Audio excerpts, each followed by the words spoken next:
Bismillahirrahmanirrahim. Assalamualaikum warahmatullahi wabarakatuh. Alhamdulillahi nahmaduhu subhanahu wa ta'ala hamdan yuwafi ni'amahu wa yukafi mazidah. Ya Rabbana lakal hamdu kama yanbaghi li jalali wajhika wa 'azimi sultanik. Subhanaka la nuhsi thana'an 'alaika anta kama athnayta 'ala nafsik falakal hamdu wa lakal syukru 'ala dhalik. Allahumma salli wa sallim ala habibina sayyidina Muhammad wa ala alihi wa ashabihi wa tabi'ina lahum bi ihsanin ila yaumiddin. Allahumma ya Rabbana nas'aluka mahabbata habibika sayyidina Muhammad. A'inna ya Rabbana ala tiba'i sunnatihi wa khsyurna yawmal qiyamati ma'a zumratihi wa tahta liwa'ihi. Amitna ala millatihi. Allahumma ya Rabbana rizukna tawbata qabla al-maut wa syahadata inda al-maut wal jannata ba'da al-maut. Amma ba'd. Para perindu baginda Nabi, pecinta baginda Nabi Muhammad sallallahu alaihi wasallam yang kami cintai, alhamdulillah saat ini kita bisa bergabung kembali bersama-sama belajar agar kita semakin dekat, semakin kenal dengan baginda Nabi Muhammad sallallahu alaihi wasallam dengan kitab Riyadhus Shalihin karangan Imam An-Nawawi rahimahullah taala, yang saat ini kita sudah masuk bab baru, yaitu berkatalah Al-Imam An-Nawawi rahimahullah taala, nafa'ana Allahu bihi wa bi'ulumihi wa bi'ulumi masyaikhihi wa talamidatihi fid dharain amin, sampai kepada babun nahyi 'anil iftikhari wal baghi. Larangan, bab tentang larangan iftikhar, membanggakan, berbangga dengan diri, wal baghi, berbuat zalim. Qala Allah Ta'ala, Allah Subhanahu wa Ta'ala berfirman,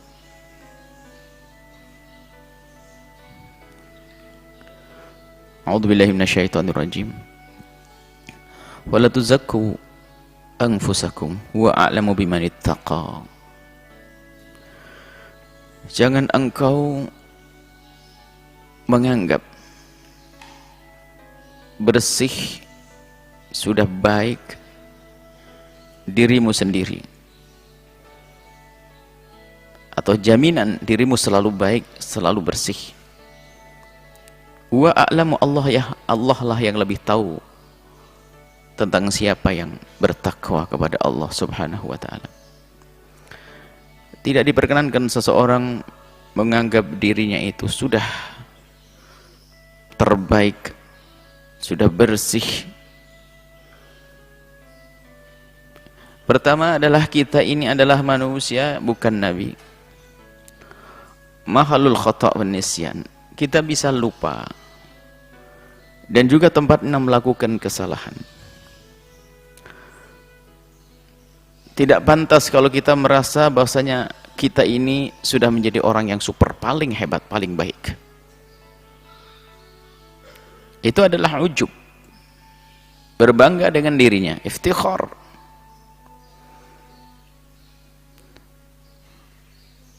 Seseorang, kalau seandainya ada seseorang di saat dia berada di dalam keistiqomahan, di dalam segala kebaikan, di jalan yang lurus, hidayah Allah bersamanya, istimewa.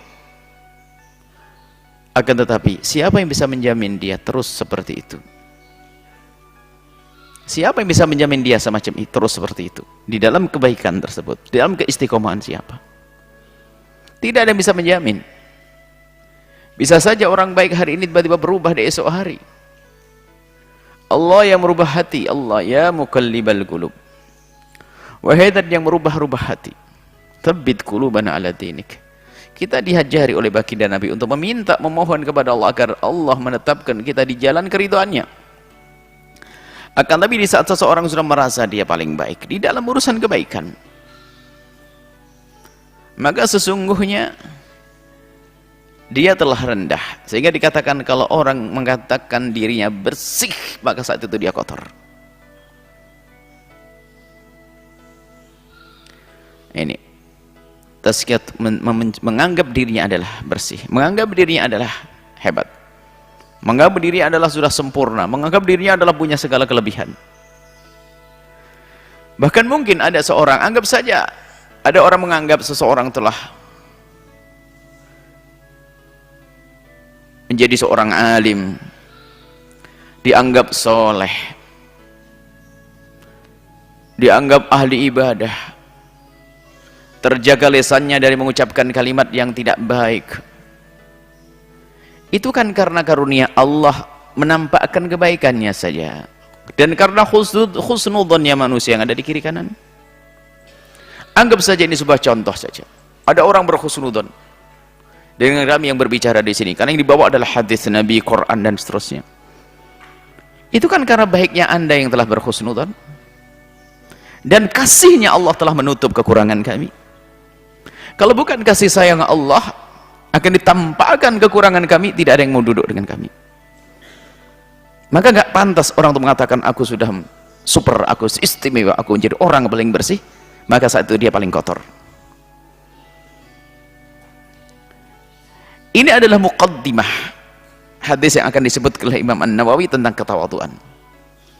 Dari sinilah akan merasa dia hebat, merasa dia bersih. Ini akan menjadi satu, akan melahirkan suatu sifat yang mengerikan. Sifatnya iblis, istikbar, sombong. Iblis itu karena dimudahkan dalam kebaikan. Dia merasa dirinya sudah baik.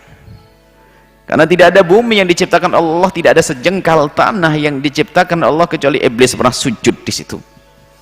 Semua ciptaan Allah sudah dijelajah untuk digunakan sujud. Begitu hebatnya, puluhan ribu tahun. Akan tapi lihat, kebaikannya menjadikan dia merasa lebih baik dari yang lainnya. Di saat diperintahkan Allah, maka muncul kesombongan, aba wastakbar. Sehingga dia berani mengatakan ana khairun minhu, aku lebih bagus daripada manusia. Kau ciptakan dia dari tanah, aku dari api. Siapa yang mengatakan api lebih bagus dari tanah? Dan juga siapa yang mengatakan tanah lebih buruk daripada api? Itu kan hanya khayalan dia saja, karena telah dikuasai oleh kesombongannya, sehingga semua yang miliknya harus menjadi lebih bagus. Ini berangkat dari tazkiyat, menganggap dirinya bersih. Wala tuzakku anfusakum, siapapun kita yang katanya paling soleh, paling alim.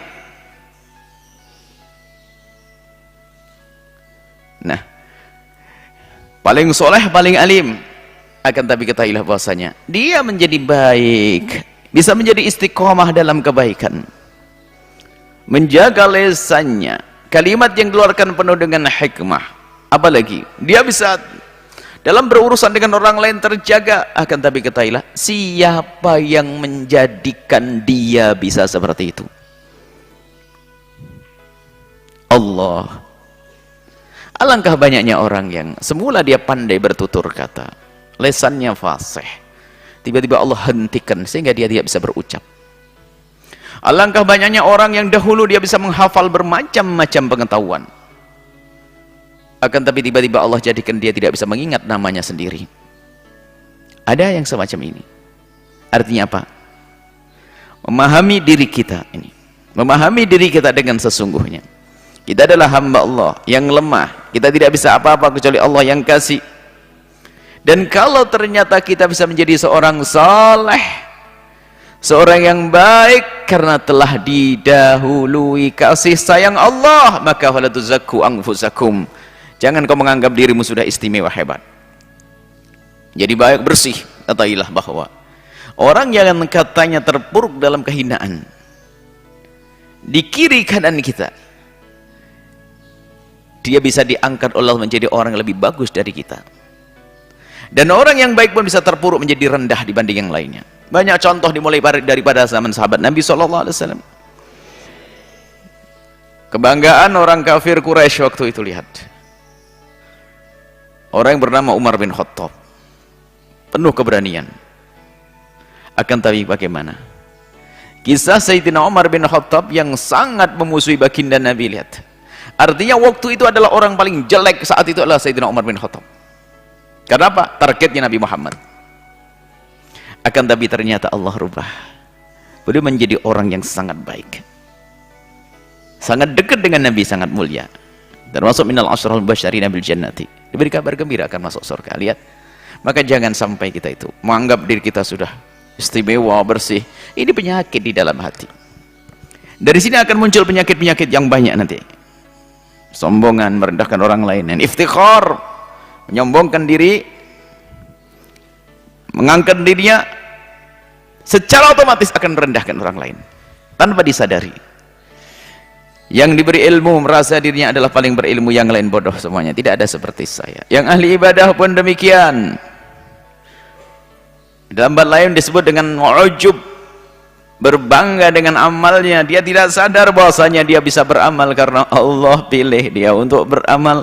Allah yang menggerakkan hatinya. Alangkah banyaknya orang yang secara fisik dia sehat, malam itu pun bangun ternyata tidak tahajud, nonton film. Ayo, karena Allah tidak pilih dia, padahal melek di malam itu. Kalau seandainya bahkan bukan saja diam, bahkan mungkin dia olahraga di tengah malam, artinya dia keluar energi, tenaga, tapi tidak digunakan untuk sujud dan rukuk. Maka ketahuilah sujud rukukmu adalah pilihan Allah.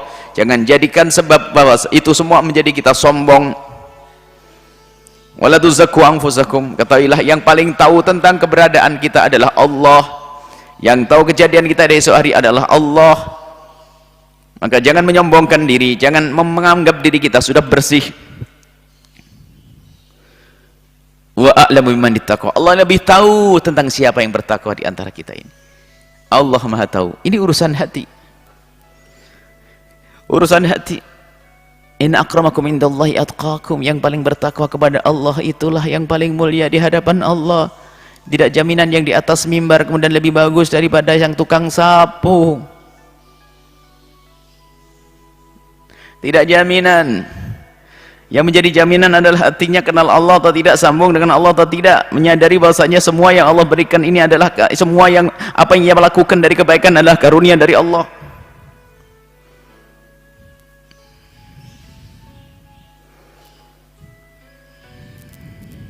Nah, kemudian ayat selanjutnya. Ayat selanjutnya adalah Waqala ta'ala, Allah subhanahu wa ta'ala berfirman, innamas sabilu 'alal ladzina yadlimuna an-nasa wa yabghuna fil ardi bighairil haqqi ulaika lahum 'adzabun alim. Tidak ada jalan bagi kita untuk, tidak ada jalan, tidak alasan, maksudnya tidak ada alasan kenapa seorang hamba terhinakan, disiksa, punya tanggung jawab di akhirat nanti, kecuali karena perbuatannya yang ia lakukan waktu di dunia. Innamas sabilu, sesungguhnya tanggung jawab. Sabil di sini adalah tanggung jawab.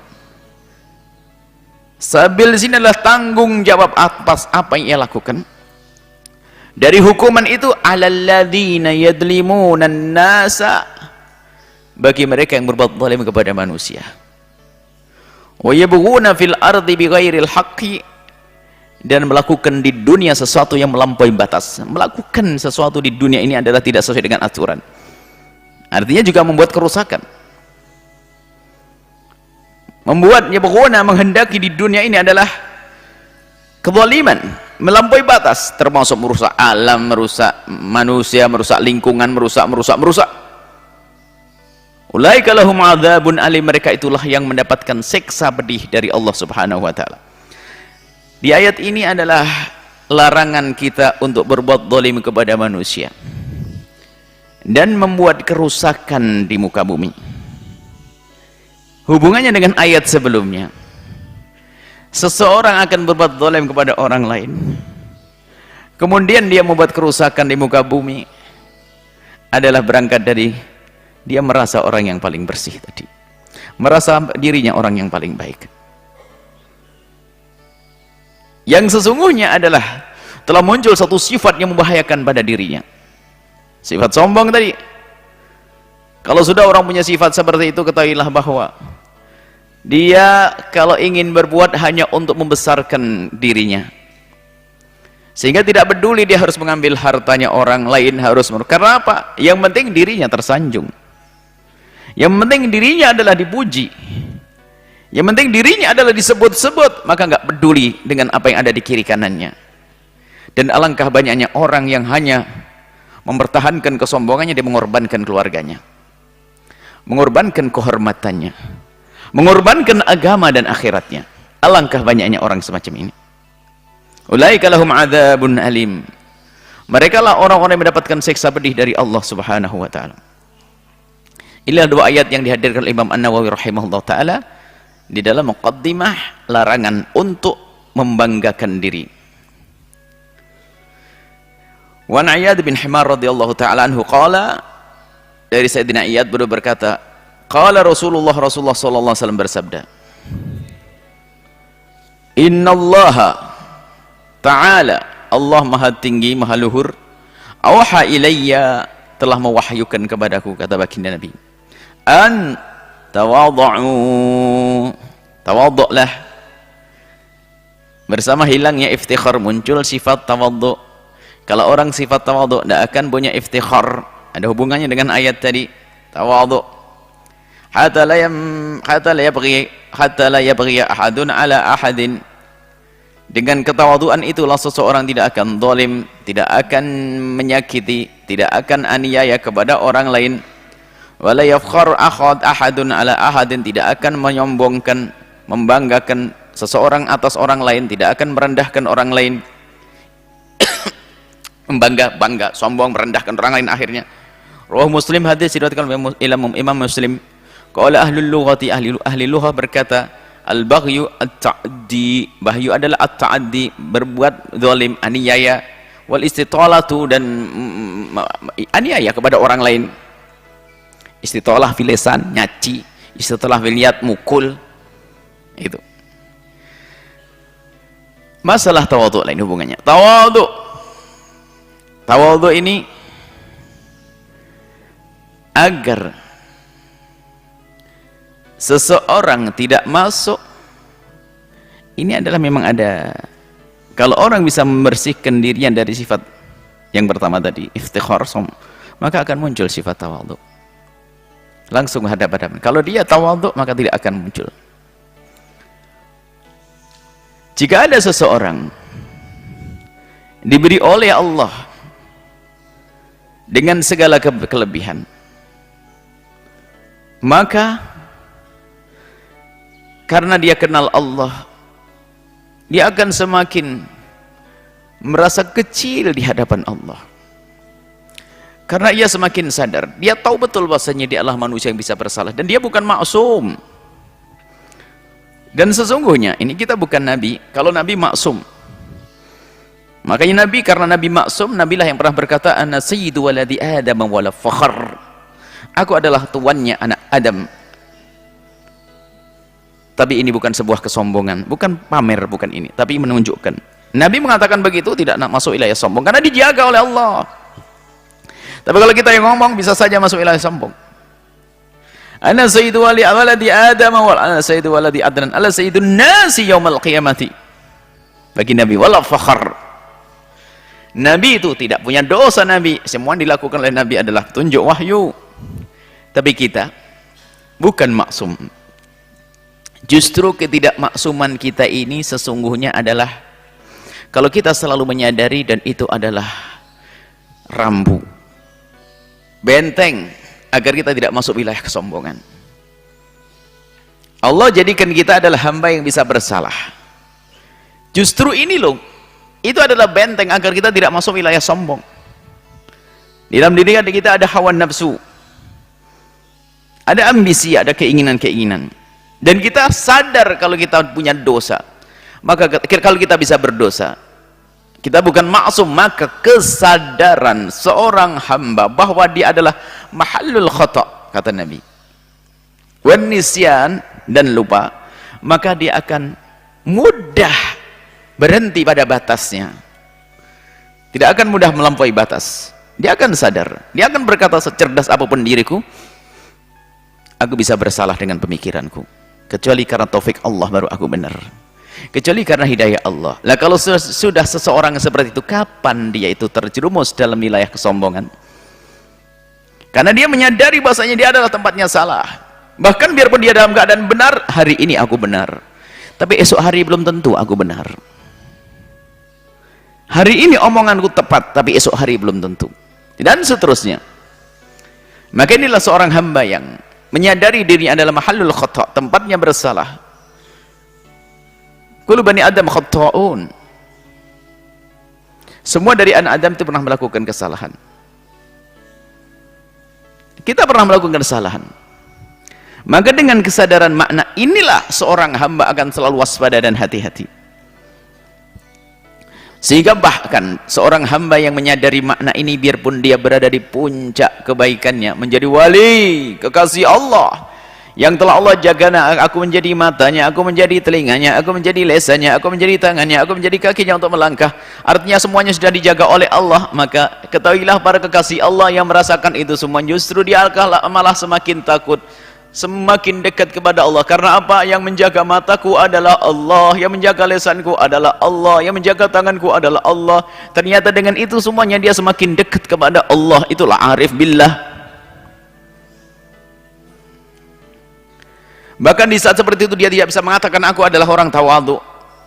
Hati-hati, mengatakan tawadhu sendiri, kata Ibn Atha al-Sakandari, bahasanya orang yang mengatakan dirinya tawadhu, dia adalah puncak kesombongannya. Tawadhu itu bagaimana? Tawadhu itu bercermin, suruh melihat dirinya. Lah kalau dia nggak bisa melihat dirinya sendiri, bagaimana dia mengatakan tawadhu? Tawadhu ini bukan action biar kelihatan, ya bukan. Tawadhu itu rasa di dalam dirinya di hadapan keagungan Allah, dan yang menggerakkan Allah, yang menjadikan dia seperti Allah. Ini kesadaran makna inilah tawadhu yang sesungguhnya, sehingga dia tidak akan sombong.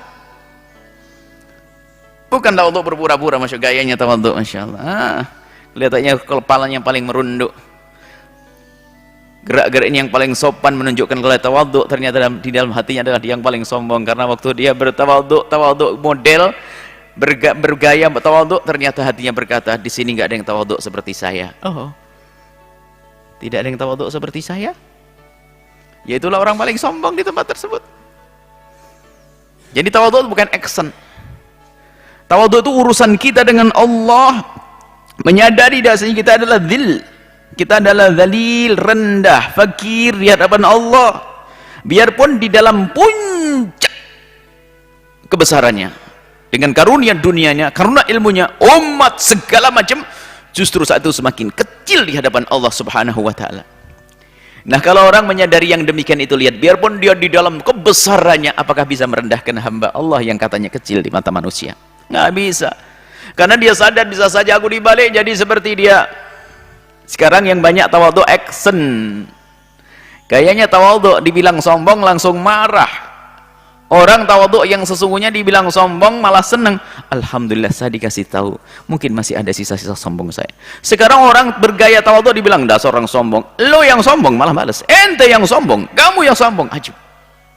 Orang tawadhu yang sesungguhnya tidak pernah bergeming di saat dikatakan dia sombong. Justru di saat ada orang mengatakan dirinya sombong, langsung koreksi dalam dirinya. Oh, saya harus cari. Memang benar mungkin omongan orang itu. Mungkin ini adalah yang tidak aku lihat, terima kasih. Ya begitu. Bukan malah bingung, wah ini orang mengatakan saya sombong, dia sendiri sombong. Jadi kalau orang tawadhu itu tidak pernah mencari-cari kesombongan orang.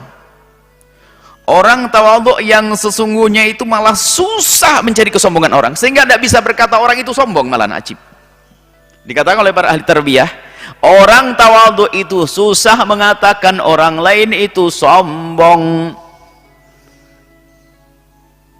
karena tidak tahu dia apa yang terjadi sesungguhnya di dalam hati orang tersebut. Akan tapi orang tawadhu yang sesungguhnya adalah orang yang pandai mengorek, orang yang pandai mencari, orang yang pandai mengambil kesombongan dalam dirinya. Semakin dia pandai mengambil kesombongan dalam dirinya, maka semakin tawadhu, dicari kelebihan daripada fisiknya, direnungi ini dari Allah, kemudian kelebihan daripada akalnya, kelebihan daripada nasabnya, kelebihan dari tahtanya, semuanya dicermati hingga dipangkas kesombongan satu demi satu. Itulah orang tawadhu. Bukan orang yang sibuk melihat kesombongan si fulan, si fulan. Ada orang nasihat kita harus tawadhu, jangan seperti fulan, ente sombong sendiri. Kecuali sudah disebutkan dalam Al-Quran, si fulan sombong, Al-Quran. Kesombongan Fir'aun ini lain cerita. Di antara sesama. Jangan sibuk mencari kesombongan orang. Artinya apa? Dia nggak sadar kalau dia sendiri mungkin dengan itu semua menjadi sombong.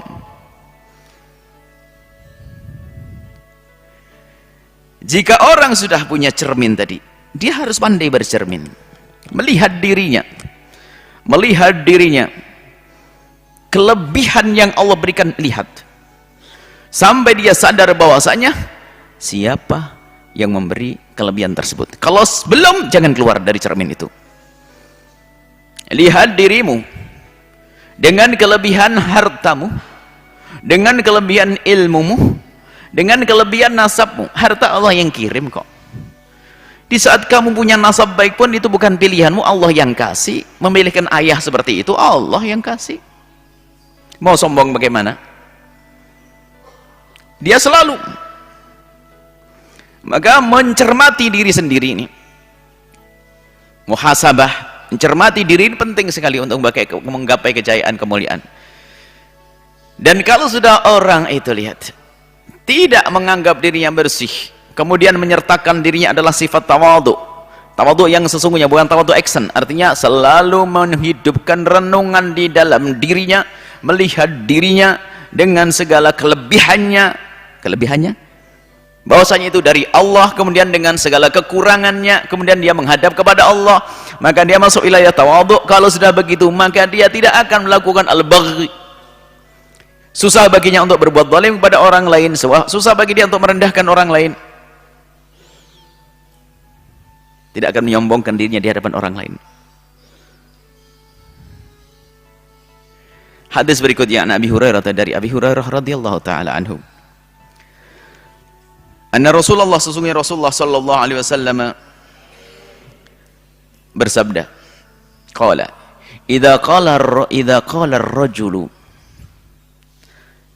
jika ada orang yang berkata, Allah berkata apa? Halakan nas, orang pada celaka. Allah, serem. Fahuwa ahlakuhum, maka dia yang paling celaka. Jika ada orang mengatakan celaka itu manusia-manusia dalam rangka menyombongkan dirinya, maka dia yang paling celaka. Tapi kalau seseorang mengatakan ya Allah itu kaum celaka dalam rangka syafaqah, kasih sayang, ya Allah kasihan, satu kampung dia minum minuman keras, ya Allah satu kampung berjudi, celaka itu satu kampung. Lah ini kalimatnya beda, kalimat kasih sayang, bukan kalimat iftikhar, berbeda kalimatnya. Di sini menunjukkan kalau dia merendahkan orang lain, dia merasa paling selamat, pada celaka semuanya toh, dia sombong. Dia tidak tahu bahwasanya yang menjadikan dia bisa istiqomah adalah Allah, yang memberikan kebaikan adalah Allah. Dia tidak sadar, sehingga mudah mengatakan celaka itu manusia, celaka itu manusia. Halakan nasu, orang pada hancur, orang pada celaka. Fahuwa, kata Nabi, dia adalah ahlakuhum, yang paling celaka di antara mereka. Maka dari itu ayo waspada.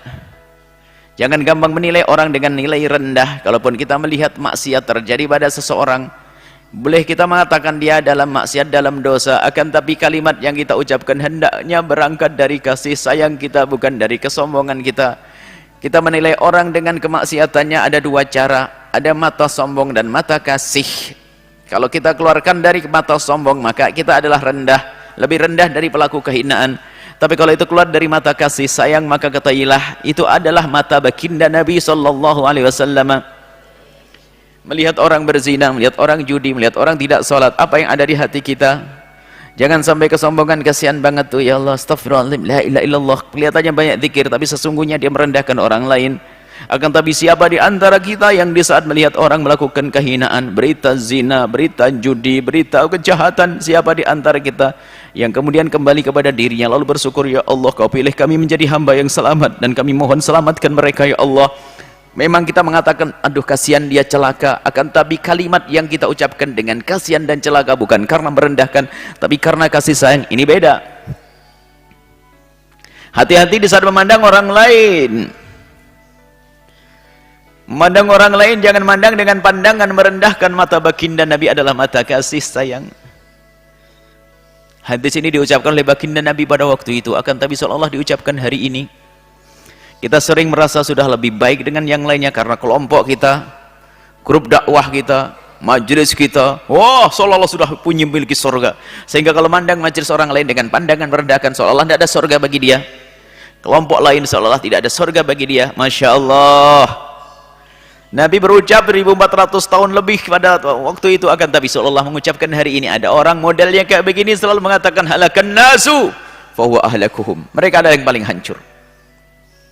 Ada hubungannya dengan la tuzaku anfusakum, ada hubungannya dengan antawadhu. Ada hubungannya dengan larangan untuk kita menganggap diri kita bersih, dan adalah ini ada hubungannya dengan larangan kita sombong agar kita selalu bertawadhu. Ini dari baginda Nabi sallallahu alaihi wasallam. Allah, kita memang perlu selalu untuk diingatkan.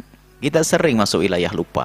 Pengetahuan mungkin sudah banyak, kita mengerti sombong adalah haram, merendahkan orang lain adalah juga enggak boleh, akan tapi kita sering lalai. Kapan kita lalai? Di saat kita punya kelebihan, kadang kita tiba-tiba sombong. Di saat kita punya kelebihan tiba-tiba merendahkan orang lain, itulah kita, betul kata Nabi, an-nisyan. Maka dari itu mari kita selalu membawa cermin itu di dalam diri kita, selalu pandang kita. Jangan tinggalkan cermin itu kecuali sudah jelas-jelas kita melihat mana sih borok kita, mana kotor kita. Kemudian setelah itu pandanglah orang lain. Di saat kita punya kebaikan lalu kita mandang orang lain yang rendah, kita kembali pada diri kita, siapa yang bisa menjadikan aku baik? Tanyakan kepada dirimu sendiri yang mulai sombong merendahkan orang lain. Hei diriku, engkau bisa menjadi ahli salat, ahli ibadah, jauh dari zina, jauh dari maksiat. Siapa yang menjadikan dirimu seperti itu? Sampai dia mengatakan Allah, baru pandang orang lain yang menurutmu adalah rendah dengan pandangan kasih sayang. Selalu bercermin dalam diri, dengan diri kita sendiri. Kemudian di saat kita diberi oleh Allah kekurangan segala kehinaan, kemaksiatan, bercerminlah kita, lihatlah kita. Bahasanya ini adalah akan dipandang oleh Allah dengan rendah dan hina, agar kita segera kembali kepada Allah, bertobat. Kalau kita punya kezaliman kepada sesama, ketahuilah itu adalah hamba Allah. Hamba Allah. Dan tidak akan ada orang berbuat zalim kecuali karena tadi dikuasai oleh kesombongan. Dia ingin melampaui yang lainnya, ingin menang, ingin lebih. Jadi yang disebutkan dalam ayat dan hadis Nabi yang pertama ini kunci. Kalau orang sudah memegang dirinya agar tidak menjadi orang yang tuzaku anfusakum wala tuzaku anfusakum, menjadi tidak menganggap dirinya hebat, bersih, kemudian dia tawadhu, maka akan terhenti semua kejahatan-kejahatan selanjutnya. Kenapa kok ada perampokan? Kenapa kok ada pencurian? Kenapa ada korupsi? Kenapa itu semuanya? Kenapa kejahatan terjadi? Karena apa? Itu kembali kepada dirinya. Diri itu bukan saja dirinya, dia ingin membesarkan nama besarnya, nama besar keluarganya, sehingga dia rela melakukan yang haram. Kesombongan menjerumuskan. Kenapa seorang ustadz bisa ngambil duit masjid atau duit pondok? Karena dia ingin menampakkan kesombongannya kalau dia punya mobil mewah sebagai ustadz yang sukses. Ustadz pakai mobil, ustadz bajunya necis bersih, padahal itu adalah duit haram. Bisa jadi begitu. Kenapa? Yang dicari bukan Allah.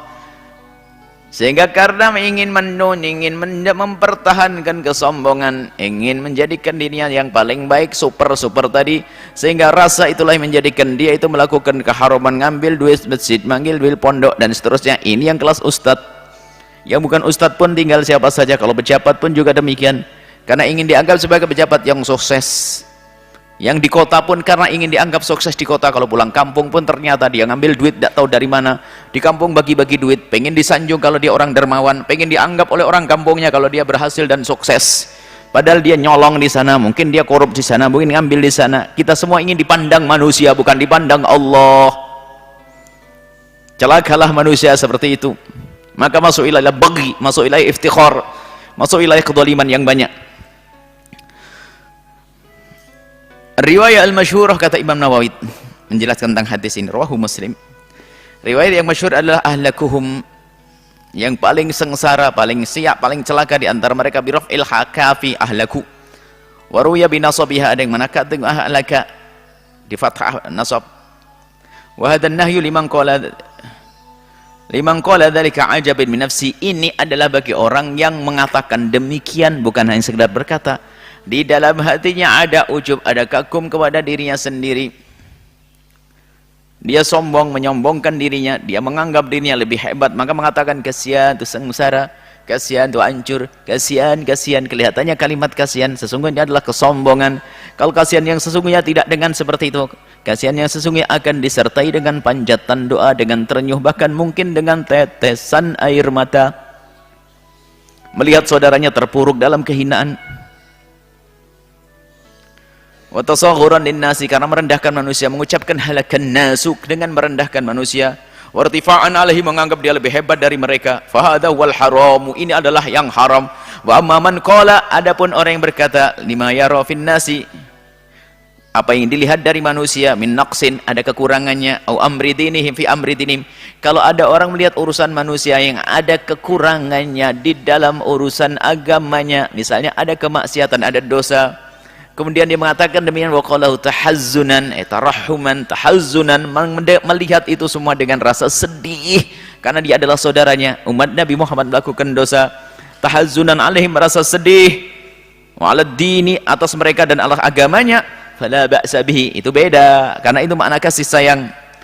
Waqad fasal ulama wassaluhu, para ulama telah menjelaskan makna ini, lafaz ini, dan telah merinci. Wa imam qalahu minal a'immati al-a'lami, yang telah menyebutkan dari ulama-ulama besar. Para ulama itu siapa? Malik bin Anas, Sayyidina Malik, Khattabi, Humaydi, wa akharun. Waqad awdahtuhu fi kitabit al-adhkar, dan aku telah menjelaskan dengan jelentreh jelas di kitab adhkarnya Imam Nawawi. Harus punya kitab adhkar, digabungkan antara zikir dan fikir di dalamnya. Bahkan sampai dikatakan oleh para ulama, begitu pentingnya adhkar, enggak punya adhkar tapi punya rumah.